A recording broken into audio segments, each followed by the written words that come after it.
la ilaha illallah, la ilaha illallah, la ilaha illallah. Bapak Ibu yang dimuliakan oleh Allah Subhanahu wa taala, Allah mengatakan wa dzakir fa inna dzikra tanfa'ul mu'minin.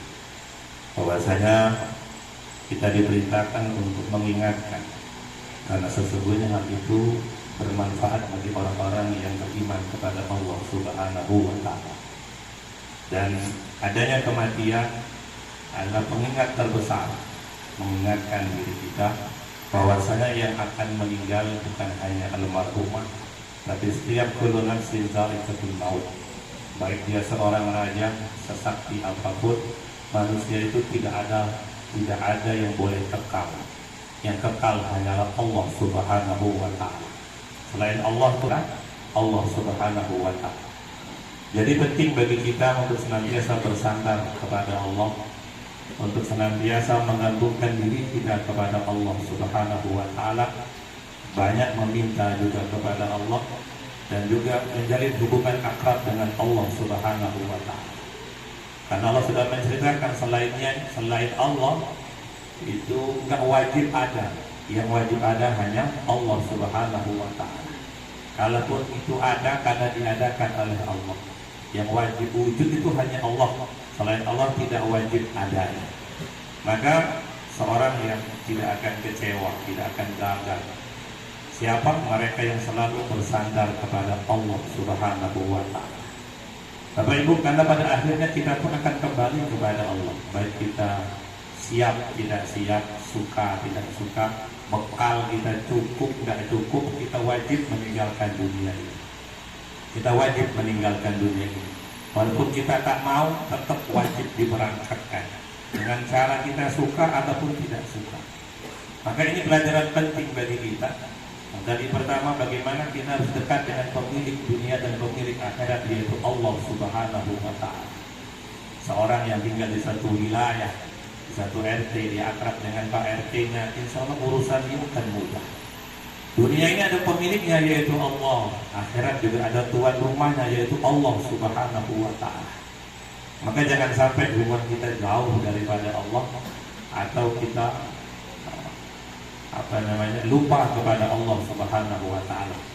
Karena nanti di alam kubur ternyata ditanya marabuka, ditanya tentang mengingatkan, tahu nggak siapa Tuhan? Ingat nggak siapa Tuhan? Siapa yang memberi engkau makan, yang memberi engkau hidup, yang memberikan engkau kehidupan, yang memberikan engkau anggota badan dari kepala sampai kaki lengkap. Bahwa kamu adalah Dia yang menciptakan kau dengan penuh kesempurnaan. Keadaan itu Bapak Ibu akan ditanya di alam barzakh nanti. Marabuka, siapa Tuhan? Ketika dia bisa menjawab, karena dia memang kenal dengan Allah, dia beriman dengan Allah, cinta dengan Allah, maka dia bilang Allahu Rabbi.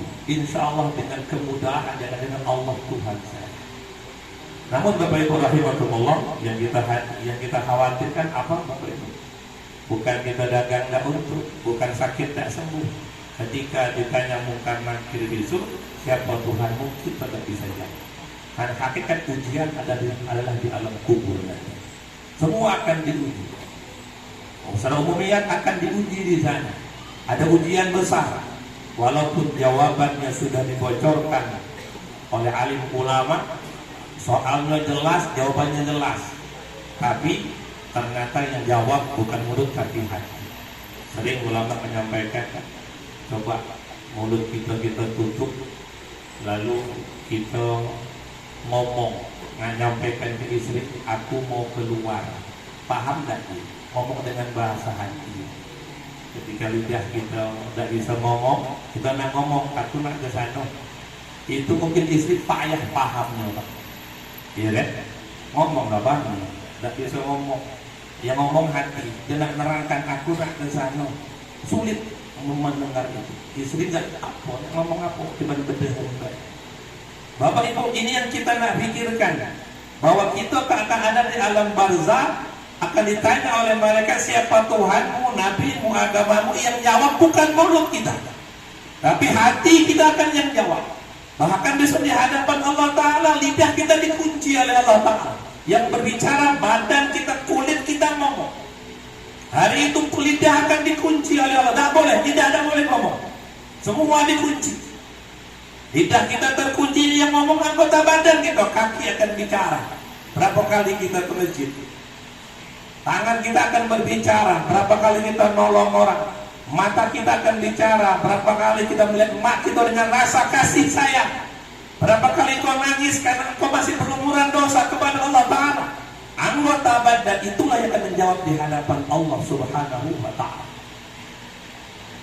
Maka kata wa qalu li juludihim lima syahidtum alaina. Besok kita ni bingung, kaki kok bisa ngomong, kulit kok bisa ngomong. Kata kulit, Allah yang telah menjadikan lidah bisa bicara, Allah yang sama yang membuat kami juga harus bicara pada hari ini. Maka Bapak Ibu yang dimuliakan oleh Allah Subhanahu wa Ta'ala, penting kita akan menata hati kita. Bagian di hati kita ada kebesaran Allah Subhanahu wa Ta'ala, ada rasa takut yang makin hari makin bertambah kepada Allah, rasa cinta juga bertambah kepada Allah, berzikir kita semakin khusyuk, baca Quran kita semakin banyak, dan dia semakin benci dengan penyakit hati. Penyakit hati itu lebih parah, kata ulama, yang menyebabkan orang ke neraka bukan karena tumor. Orang bisa ke neraka bukan karena kanker, bukan karena diabetes, tapi karena dia punya penyakit hati, terbawa mati belum sembuh.